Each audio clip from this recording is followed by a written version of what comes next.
Welcome to my channel. ট্রান্সলেশনের উপরে আবার একটা ছোট্ট ভিডিও নিয়ে আসলাম। একটা ছোট লাইনের উপর ট্রান্সলেশন করব।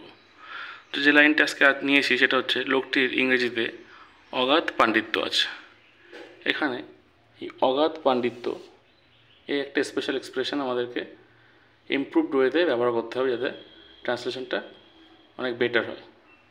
কারণ আমাদের লক্ষ্য হচ্ছে ডেসক্রিপটিভ যে ইংলিশগুলো আমরা লিখি সেটা অনেক ইমপ্রুভ যাতে হয় এবং ভালো হয়।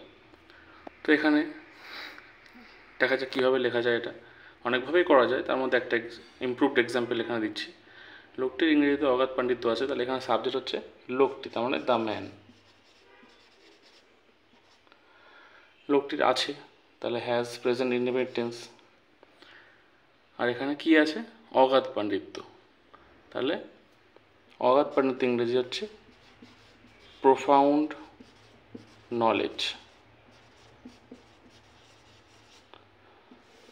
এটা হচ্ছে অগাধ পাণ্ডিত্য। The man has profound knowledge ইংরেজিতে, মানে ইংরেজি বিষয়, ইন ইংলিশ। এটা ক্যাপিটালি হবে, সাবজেক্টকেও বলছে যেহেতু। তাহলে the man has profound knowledge in English. এটা একটা যথেষ্ট ভালো ট্রান্সলেশন। আশা করি এগুলো হেল্পফুল হবে, মনে রাখতে পারলে খুবই উপকারী হবে। ভিডিওটা ভালো লাগলে অবশ্যই লাইক করবেন, সাবস্ক্রাইব করবেন চ্যানেলটি। Thank you.